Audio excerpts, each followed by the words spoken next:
Welcome to CA Performance Management Video Custom Groups. With CA Performance Management's capacity to pull 4 million monitored items, a grouping mechanism is needed to organize and interpret high-scale performance data. This video examines custom groups and their role in presenting data in useful context and in limiting the scope of data access for individual users. CA Performance Management features the ability to create custom reporting groups, which are sets of logically related devices and child components.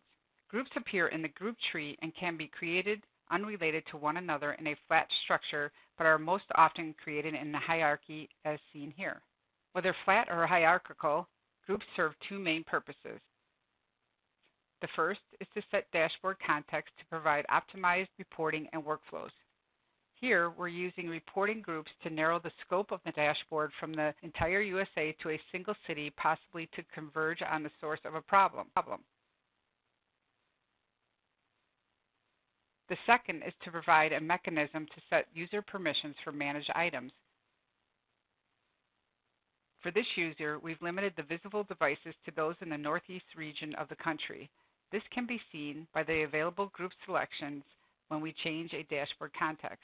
Limiting visible data helps a user concentrate on only those devices within their job scope and prevents them from accessing non-relevant or sensitive data.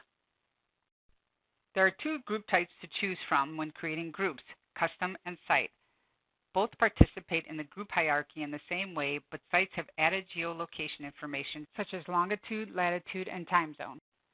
Site groups fit in well with a group structure based on geography, like we saw earlier, but groups can also be created based on other criteria such as technology, vendor, organizational department, or by whatever criteria an administrator finds beneficial.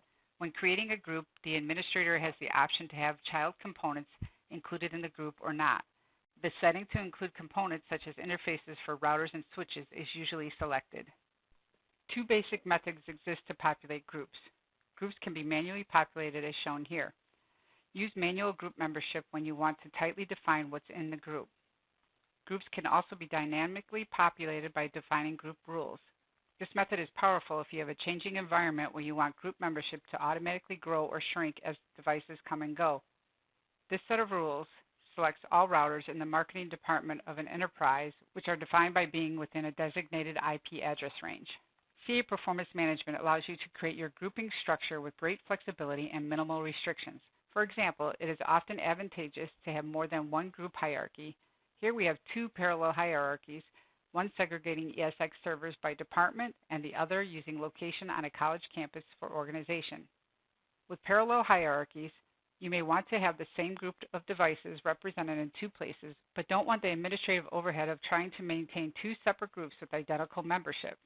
Reference groups provide a solution to this by representing a read-only copy of a group which acts as a link to the original group. Since it's only a reference, any changes to the original group are immediately reflected in the reference group. Here, Engineering ESX Servers in the campus location hierarchy is a reference group pointing to the original within the All ESX Servers hierarchy. Reference groups can be easily identified within the group tree by their unique icon.